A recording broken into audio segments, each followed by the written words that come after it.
बिस्मिल्लाहिर्रहमानिर्रहीम। नाज़रीन, बात करूंगा आज मैं कल जो सुप्रीम कोर्ट का फ़ैसला है उसके ऊपर और उसके प्रोबेबल इफ़ेक्ट्स क्या होंगे आगे पाकिस्तान की सिचुएशन के ऊपर। पीटीआई के पास और गवर्नमेंट के पास जो आने वाली है उसके पास क्या ऑप्शंस हैं और आगे वाला सिनेरियो क्या बनेगा। आपसे दरख्वास्त है कि इस चैनल को सब्सक्राइब कर लें आप। तो मैं बेस बनाना चाहता हूँ अपनी आज के इस टॉक को एक कोर्ट के ऊपर। वो कहते हैं कि justice is blind but not the जजेस। जजेस ब्लाइंड नहीं होते लेकिन जस्टिस ब्लाइंड हो सकता है क्योंकि वो फैसले ब्लाइंड रह के करता है। तो इस सारी सिचुएशन में आपने ये देखना है क्या हमारे जजेस जो हैं वो ब्लाइंड हैं या नहीं ब्लाइंड। फिर एक कहावत है नाज़रीन कराम कि injustice anywhere is a threat to justice everywhere. कोई भी इनजस्टिस कहीं भी किसी जगह पे होगा तो वो थ्रेट होगा जस्टिस सिस्टम को हर जगह के ऊपर। और कल की जो जजमेंट है और जो लोगों की एक्सपेक्टेशन थी वर्सेस जजमेंट, इसने इस चीज़ को काफ़ी हद तक साबित किया है। मैं एक और किताब का हवाला देना चाहता हूँ यहाँ पे और उसको लिंक करूँगा अपने जस्टिस सिस्टम की हिस्ट्री के ऊपर।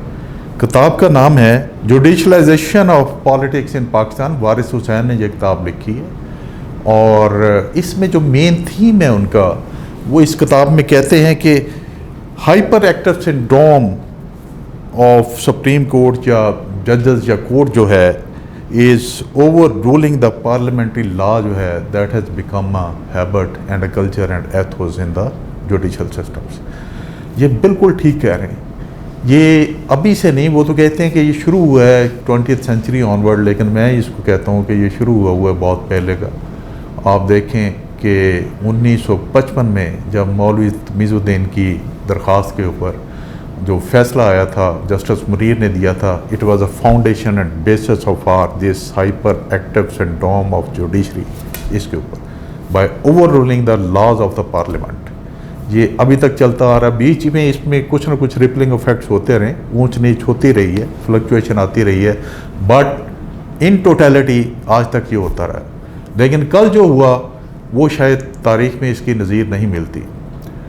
जो नहीं भी कहा गया था वो भी हो गया, जो नहीं भी उस सर्कल में आता था वो भी कर दिया गया, और जो लोग नहीं भी एक्सपेक्ट कर रहे थे वो सारा कुछ भी हो गया। कुछ लोग इसको कह रहे हैं कि this is a comprehensive conspiracy against the Pakistan. एक तो कॉन्स्पिरेसी होती है, दूसरी comprehensive conspiracy against the Pakistan, जिसमें तमाम ऑर्गन ऑफ द स्टेट जो है वो शामिल हो जाते हैं इस कॉन्स्पिरेसी के बीच में और फिर मिल के इसको अंजाम तक पहुंचाया जाता है। बहुत सारे एलिमेंट जो हैं मुल्क के इसमें शामिल हो जाते हैं और जिसको फिर मिल के इसके अंजाम तक पहुंचाया जाता है। तो ये कॉम्प्रिहेंसिव कॉन्स्पिरेसी का एक टूल जो है कल नज़र आया बहुत ज़्यादा, और इस पे लोग बहुत ओपनली ये कहना शुरू हो गए कि this is a totally biased decision of the supreme court of the Pakistan. मैं अपना जो एनालिसिस है उसको मैं बेस करूँगा कुछ रिचुअल्स के ऊपर और कुछ जो स्ट्रॉन्ग वैलिड फाउंडेशंस हैं उनके ऊपर, ताकि पता लगे कि ये बायस्ड डिसीजन था या नहीं था। मुल्क में पहले आवाज़ें चल रही थी इस नो कॉन्फिडेंस के केस के आने से पहले आर्टिकल 63A के मुताल्लिक, और उस पर कोर्ट ने बहुत देखा हाउस ट्रेडिंग किस तरह हो रही है, वीडियोस मंजर आम पे आ रही हैं, एक शोर मचा हुआ है, ख़रीदो फरोख्त का बाज़ार लगा हुआ है, एक मंडी लगी हुई है, उस पर सुप्रीम कोर्ट बिल्कुल खामोश रहे, कोई एक्शन नहीं लिया सुप्रीम कोर्ट ने। और उसके बाद आपने देखा कि जब ये नो कॉन्फिडेंस का आया तो सुप्रीम कोर्ट ने इस पर एक्शन ले लिया। बड़े सवाल उठते हैं, बहुत यहाँ पे सवाल उठते हैं कि कुछ दिन पहले ही सुप्रीम कोर्ट ने इसके ऊपर ऑर्डर दिया कि कोर्ट जो है पार्लियामेंट के अंदर की जो कार्रवाई है सेनेट की या उस पर कोई इंटरफेयर नहीं कर सकती। इस्लामाबाद हाई कोर्ट का डिसीजन आया उससे पहले, वो भी कहा गया। आर्टिकल 69 का मामला था, लेकिन जो क्वेश्चन उठते हैं बड़े इंटरेस्टिंग किस्म के क्वेश्चंस हैं। एक तो कोर्ट ने जो डिसीजन कोर्ट ने लिखा है वो ऐसे लगता है जैसे किसी को साथ बिठाया, उसने जो कुछ डिक्टेट किया वो सारा का सारा लिख दिया। क्या कुछ लिखाया गया आप देखें, क्योंकि क्वेश्चन तो उठा था आर्टिकल 69 के ऊपर कि इसको आपने देखना है कि ये बनता है या नहीं बनता। उसकी वैलिडिटी के ऊपर मैक्सिमम आप क्या कर सकते थे, आर्टिकल 69 को क्वैश कर देते कि जो रूलिंग आई है स्पीकर की वो ख़त्म हो जाती और काम तमाम हो जाता। लेकिन आप एक स्टेप और आगे बढ़े और आपने ना सिर्फ उसको ख़त्म किया बल्कि जो प्राइम मिनिस्टर ने जो असम्बलीज तोड़ने का प्रेसिडेंट को कहा था उसको आपने क्वैश कर दिया। प्रेसिडेंट ने जो उसके बाद जो ऐलानात किए उसको प्रोसेस को, इलेक्शन प्रोसेस को आगे बढ़ाने के लिए जो नॉमिनेशन है केयर टेकर गवर्नमेंट के बारे में, उसको आपने क्वैश कर दिया, उसको आपने ख़त्म कर दिया। वो सारे ऐलानात आपने ख़त्म कर दिए। इससे भी एक कदम और आगे बढ़े आप, जहाँ तक होता आप ख़त्म कर देते जी, let the assembly to do and the speaker to take care of it. लेकिन आप शायद उस हद तक जाना चाहते थे, वो सारी चीज़ें प्लग इन करना चाहते थे जहाँ से कुछ ना कुछ, कोई ना कोना बाहर निकल के इस चीज़ को मज़ीद क्वेश्चनेबल बना सकता था या डिले कर सकता था। आपने सारी चीज़ें वो प्लग इन कर दी। मज़ीद ऑर्डर दे दिया असम्बली को कि आप सैटरडे को असम्बली का सेशन बुलाएं, जो कि मेयरली स्पीकर का काम है और उसकी ज़िम्मेदारी है और उसकी स्वाबदीद पे आता है। आप इंटरफेयर करना शुरू हो गए पार्लियामेंट के रूल के बीच में डायरेक्टली फिर, और कहा कि बुलाएं सैटरडे को, उस पर सैटरडे को वोटिंग कराएं और उस वक्त तक इजलास चलता रहेगा जब तक वोटिंग मुकम्मल नहीं हो जाती। तो ये लागू होती है ये बुक जो मैंने अभी आपको कोट की है, judicialization of the politics in Pakistan by Waris Hussain, जिसमें वो कहता है hyper active syndrome to overrule the parliament law has become a practice in the judiciary. Questions तो उठेंगे, सवालात भी उठेंगे। इन सब से क्या लगता है? बड़े सवालात उठते हैं लोग जो अभी बार बार कह रहे हैं। सबसे पहले तो वो कहते हैं 63A खड़ा हुआ था, उसका फैसला नहीं दिया, उसको भी डीलिंक कर दिया इस केस के साथ ओवर एंड अबव, कि अगर उसका फैसला उसको लिंक कर दिया, हो सकता है वो 20-22 जो टन कोटियाँ हैं जो लोटे बने हुए हैं, शायद वो वोट देने ना आए, वो साइड पे हो जाए और कहीं ये गड़बड़ ना हो जाए। उसको भी डी लिंक कर दिया। मतलब हर वो कोना या लूप होल जो था उसको प्लग किया ताकि ये काम नो कॉन्फिडेंस का हो और शहबाज शरीफ साहब जो प्राइम मिनिस्टर बने। ओवर एंड अबव ये भी किया कि 11 तारीख को उनकी वहाँ पे फर्द जुर्म लगनी है, और ऑर्डर दे दिया कि 9 को असम्बली का सेशन बुलाएं so that a message can be sent to the court कि no he will be the next prime minister of Pakistan, therefore be careful by, उनके ऊपर जो फर्द जुर्म लगाते हैं उसको लगाते हुए केयरफुल रहें। ये सारा यकतरफा लगता है, ये जस्टिस नहीं लगता, ये बायस्ड डिसीजन लगता है पूरे का पूरा। लोग सवाल उठाते हैं कि 63A भी फिर रहा था और गवर्नमेंट की एप्लीकेशन भी आ गई थी उससे पहले इसके ऊपर, लेकिन उन पे कोई इतना तेज़ी के साथ अमल नहीं किया गया। जो नो कॉन्फिडेंस का ये फैसला हुआ है उसके आधे घंटे के अंदर जज साहब ने वहाँ से ऑर्डर दे दिया सो मोतो का। तो ये लगता है कोई सिंक्रोनाइजेशन पहले से थी कि रिमेन ऑन योर टोस, अगर कोई फैसला आता तो उस पर आप डिसीजन ले, और संडे को ले लिया। कोई संडे को पहले कुछ ऐसा हुआ नहीं पाकिस्तान की हिस्ट्री में। और ये जो कुछ हुआ है पाकिस्तान की हिस्ट्री में कि एक बंदा जो ज़मानत पे रहा उसको प्राइम मिनिस्टर बनाने के लिए जो कोशिशें की गई और उसके बेटे को चीफ मिनिस्टर बनाने के लिए राह हमवार हो रही है, ये पाकिस्तान नहीं बल्कि दुनिया की हिस्ट्री में पहली दफ़ा होगा कि लोगों पे जो ज़मानत पे रहा है वो प्राइम मिनिस्टर चीफ मिनिस्टर बनेंगे पाकिस्तान के। उसके बाद आप आ जाएँ कि लोग ये क्वेश्चन करते हैं कि जब आप रिश्तेदार थे PMLN के एक ओहदेदार के और एप्लीकेशन भी उनकी तरफ से आई, तो लोग कहते हैं कि चीफ जस्टिस साहब को इस बेंच से अलहदा हो जाना चाहिए था। मेरे ख्याल में ये बहुत ही वैलिड पॉइंट है, आपको नहीं बैठना चाहिए था ताकि आप कंट्रोवर्शियल ना होते इस चक्कर में।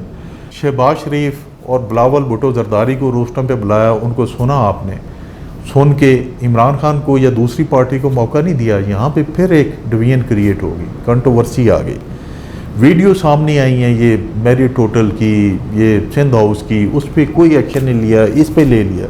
ये भी एक कंट्रोवर्सी है, चल रही है, क्यों नहीं किया। उसके बाद आप देखें कि इलेक्शन कमीशन जो है उसने भी एक लेटर लिख दिया, मंजर आम पे आ गया कि इलेक्शन इस टाइम पे नहीं हो सकते। एक ये भी एक रीइंफोर्समेंट के तौर पे, सप्लीमेंट के तौर पे डाल दिया। एनवायरनमेंट शेप हो रही थी सारे, मैंने कहा ना कॉम्प्रिहेंसिव कॉन्स्पिरेसी के लफ्ज़ को जहन में रखें, वो एलिमेंट जिनका किरदार हो सकता था वो इस सारी कॉम्प्रिहेंसिव कॉन्स्पिरेसी में शामिल है।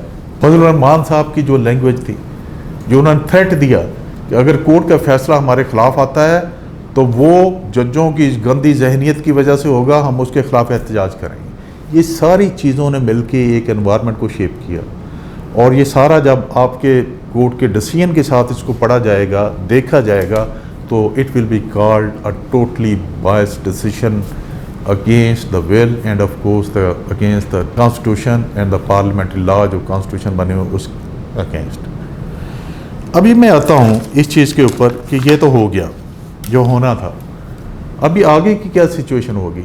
ऑब्वियसली जो आ रहे हैं उनका एक लॉन्ग टर्म प्लान है, एक शॉर्ट टर्म प्लान है। जो उनका शॉर्ट टर्म प्लान है वो यही है कि गवर्नमेंट में आए, गवर्नमेंट में आने के बाद फौरी तौर पे कुछ ऑक्सीजन प्रोवाइड करें लोगों को, मुल्क को, जिससे पता लगे कि इनके आने के बाद एक इकनॉमिक इन्वायरमेंट जो है चेंज हो रही है। आपने आज ही देखा इस फैसले के बाद डॉलर नीचे आना शुरू हो गया। अभी आप जो ही उनको गवर्नमेंट में आता देखेंगे कि आप देखेंगे कि आपको IMF की जो एक किस्त है वो भी रिलीज़ फौरी तौर पे हो जाएगी। हो सकता है आप FATF से भी निकल जाएं, FATF से निकल जाएं, आपको अमेरिका से कुछ इमदाद मिलेगी। These are the tool of the oxygen जो आपको प्रोवाइड किए जाएंगे और आपकी जो थिंकिंग है, सोच है, उसको मजबूत किया जाएगा कि इनके आने की वजह से इकॉनमी स्ट्रॉन्ग हुई है, आपको रिलीफ मिलना शुरू हुआ, तो यही आपका मुस्तकबिल है। इस चीज़ को नोट बना के, फाउंडेशन बना के फिर क्या करेंगे ये। सबसे पहले तो ये जो कहते हैं हमको इलेक्टोरल रिफॉर्म्स लाएंगे, उसके साथ कुछ और रिफॉर्म्स भी लाने का इरादा है। सबसे पहले नैब में रिफॉर्म्स हैं, उसमें ये चाहते हैं कि जो इनके केसेस नैब में हैं वो सारे के सारे इस तरह रिफॉर्म लेके आएँ कि वो सिविल कोर्ट्स में मुंतकिल हो जाएं। वहाँ पे डील करना इनके लिए कोई मुश्किल नहीं है, ये करते आ रहे हैं। 30-30 साल से केस पड़े हुए हैं, ये कोर्ट्स जो हैं इतने काबिल हैं, ये कुछ कर सकते हैं, इससे ज़्यादा इनसे तवक्को करनी नहीं चाहिए। उनको वो डील कर लेंगे। फिर मेन ऑब्जेक्टिव क्या है कि EVM को ख़त्म करें, ओवरसीज़ को ख़त्म करें। वो ख़त्म करने के बाद फिर ये मैदान में आएंगे और उसके बाद सबसे बड़ा ऑब्जेक्टिव इनके लिए जो मिला हुआ है इनको अमेरिका से और ये इन्होंने मिलकर बनाया हुआ है, वो इमरान खान की पॉपुलैरिटी और पोटेंसी उसको डाइल्यूट करना है। उसको कैसे ये डाइल्यूट करेंगे? फ़ौरन बाद एक करैक्टर असैसिनेशन शुरू होगी, इसके ऊपर केसेस शुरू होंगे, मे भी इमरान खान को नज़रबंद भी कर दिया जाए और उसके बाद एक मुहिम चलाई जाएगी, इसके बंदे तोड़े जाएंगे। आपने देखा किस तरह बिके हैं लोग, भेड़ों बकरियों की तरह, और बिकेंगे। आप देखें कुछ अरसे बाद आज़ाद कश्मीर में नो कॉन्फिडेंस आ जाएगी, ये लिख ले मेरी बात आप। और गिलगित बल्तिस्तान में भी नो कॉन्फिडेंस आ जाएगी, वहाँ पे इनके रजीम्स को, इनकी गवर्नमेंट्स को चेंज किया जाएगा। इफ़ पॉसिबल KPK भी उखाड़ के फेंका जाएगा। तो इसकी अक्सरियत को अकलियत में तब्दील करने के बाद, लोगों को ख़रीदने के बाद बोरियां खुल गई हुई होगी, उस वक्त पैसे आ चुके होंगे, डॉलर आ चुके होंगे। ख़रीदने के बाद फिर हम एनवायरनमेंट जो है वो शेप की जाएंगे इसके अगेंस्ट और कहा जाएगा कि इसने मुल्क को इस नहज पे पहुंचाया, हम मुल्क को देखें किस तरह तरक्की की राह पे लेके जा रहे हैं। फिर इलेक्शन में जाया जाएगा और इलेक्शन में जाके फिर ये मेजॉरिटी लेंगे, क्योंकि इमरान खान को क्रिपल कर चुके होंगे, इसको डाइल्यूट कर चुके होंगे। धांधली इतने ज़ोरों शोरों से होगी, पैसे का इस्तेमाल इतने ज़ोरों शोरों से होगा, कोई चेक एंड बैलेंस नहीं होगा, इस्टेब्लिशमेंट साइड पे बैठी हुई है। इस वजह से इनको श्योरिटी है कि ये फॉरेन पावर्स और उनकी असिस्टेंस से ये इलेक्शन जीत के आ जाएंगे और उसके बाद सेकंड फेज़ ऑफ एजेंडा शुरू होगा। सेकंड फेज़ ऑफ एजेंडा क्या है? पहले फ़ौज के बारे में कॉन्स्टिट्यूशनल अमेंडमेंट्स आएंगी। फ़ौज को पहले 25% ख़त्म किया जाएगा, कम किया जाएगा इसकी स्ट्रेंथ। उसमें अमेंडमेंट्स लेके आएंगी, उसकी पोस्टिंग ऑर्डर्स सारे प्राइम मिनिस्टर को दिए जाएंगे, बड़े अफसरों के, और उसको पुलिस की तरह जो है वो कन्वर्ट करके गवर्नमेंट उसको इस्तेमाल करेगी। इसके बाद फिर आएंगे ये सेकंड फेज़ में, पहले फेज़ में नहीं, सेकंड फेज़ में आएंगे CPEC की तरफ, उसको चेकमेट करेंगे।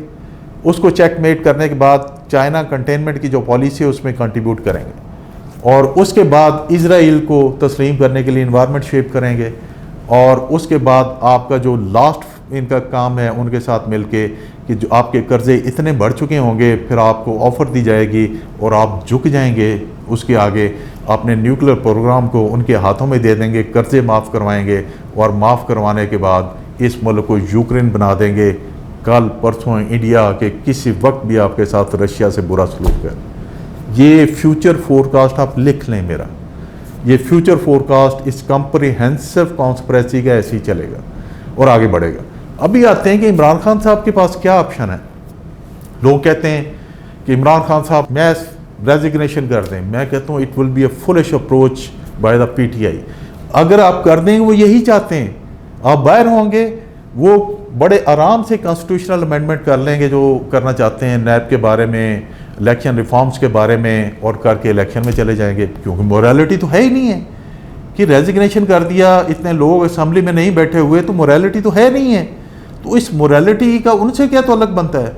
वो एक ऑब्जेक्टिव के तहत हैं, वो तो ऑलरेडी सर्टिफाइड चोर हैं, लूटर्स हैं, और मुल्क के खिलाफ वो बयान दे चुके हैं। ये पूरा कंग्लोमरेट बन गया हुआ है, तो उनको मोरालिटी से कोई ताल्लुक नहीं। इमरान खान साहब, आप ये गलती मत कीजिएगा कभी भी। आप असेंबली में बैठ के इनको रजिस्ट करें और एक भी कानून पास ना होने दें। घेराव कर लें आप असेंबली का, जब भी कोई कॉन्स्टिट्यूशनल अमेंडमेंट ये इस तरह की करना चाहते हैं, और असेंबली में रह के और बाहर रह के अपना किरदार अदा करें। लोग आपके साथ हैं, लोगों को आप लेके चलें साथ, और उनको पिच करें इनके सामने। दूसरा ऑप्शन हो सकता है इमरजेंसी का। वो पता नहीं सूरत हाल में, जबकि सुप्रीम कोर्ट ने काफ़ी इनके राइट्स जो है वो कर्ब कर लिए हुए हैं, ये लगा सकते हैं या नहीं लगा सकते। मैं तो कहता हूँ कि इन दो के अलावा मुझे और समझ नहीं आता कोई और ऑप्शन है इनके पास या नहीं है।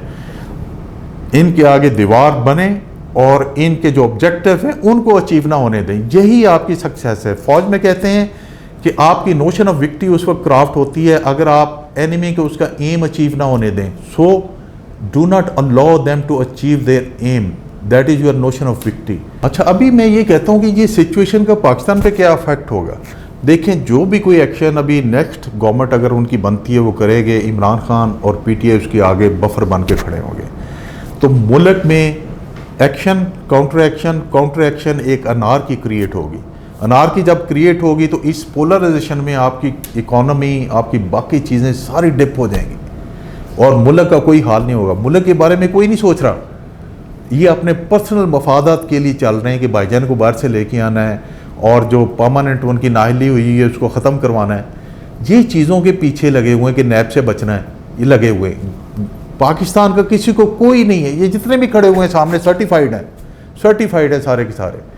ये 30 सालों में पाकिस्तान को यहाँ पे ले आए, तो इस दफ़ा आगे पाकिस्तान को ऊपर उठाने की बात कर रहे हैं। मैं ये वाज़े तौर पे देख रहा हूँ कि आगे कन्फ्रंटेशन की सियासत है जो भी होती, और ये चलती रहेगी अनलेस कोई आए, आके बैठ के थर्ड पार्टी इनमें मीडिएशन करवाए और then a free and fair election जिस पे सबको एतबार वो हों, और फिर कोई गवर्नमेंट आगे इसको चला सके। This is the only solution. आप देख लें इस बात। अभी मैं एक चीज़ का लाजमी जिक्र करना चाहता हूँ, द करैक्टर ऑफ मुनस सलाही साहब। जो करैक्टर उन्होंने शो किया इसके बीच में, जब घोड़े गधे सब बिक रहे थे, उन्होंने कहा था हम इमरान खान साहब के साथ खड़े हुए हैं मुल्क की मफाद की खातर, हमें कोई किसी किस्म का ज़ाती मफाद नहीं है। मैं उस पर खड़े हुए मैं उनको सैल्यूट करता हूँ।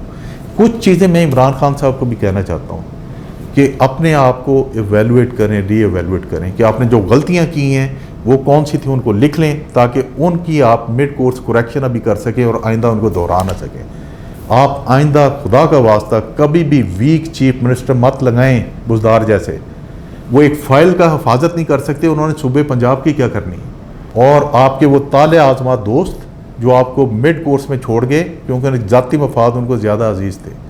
फिर इत्तेहादियों के साथ आप बाकायदा कनेक्ट रहें और वर्कर्स के साथ कनेक्टेड रहें ताकि उनके साथ आपके खड़े रहें, उनके साथ सलाह मशवरे से आगे चलें। सबसे अहम जो चीज़ मैं आपको कहना चाहता हूँ कि आपको रीअलाइन करनी पड़ेगी अपनी सोच। आप $20 बिलियन की ट्रेड कर रहे हैं यूरोपियन यूनियन अमेरिका के साथ। आप क्या एक क्लियर डिवाइडिंग लाइन खींच के अमेरिका यूरोपियन यूनियन को डाइवोर्स करके क्या आप $20 बिलियन की ट्रेड कहीं और शिफ्ट कर सकते हैं? हमें बैलेंस करना पड़ेगा अपने रिलेशंस को विदाउट कंप्रोमाइजिंग आवर सोवरेनिटी और national obligation and national interest. इसको बैलेंस कीजिए, बैलेंस करके लेके चलिए। आपके लिए सबसे मुश्किल टास्क जो होगा to have a balance between America, European Union, Russia and China and the balance between Iran and India. इस बैलेंस को इंश्योर करें कि आपने कैसे करना, इसके बगैर हम आगे नहीं चल सकते। बिकॉज अगर आप हमारे रिलेशन वेस्ट से या यूएसए से ख़राब होते हैं तो ना तो आपको IMF कर्जा देगा, ना वर्ल्ड बैंक देगा, ना दूसरे डोनर्स होंगे। मैं ये नहीं कहता कि अपनी सोवरेनिटी को या नेशनल इंटरेस्ट को आप कंप्रोमाइज़ कर दें, उनको इंटैक्ट रखें। मेक अ स्ट्रैटेजी कि कैसे इनको इंश्योर करना है। अगर आप ये कहते हैं कि नहीं करने, वॉर गेम करें और वॉर गेम के बाद देखें कि आप ये वाली चीज़ें जो हैं अल्टरनेट के तौर पे कहाँ से हासिल कर सकते हैं, क्योंकि इसके बगैर आपका मुल्क आगे नहीं चल सकता। तो इन चीज़ों पे गौर कीजिएगा। अल्लाह हाफ़िज़।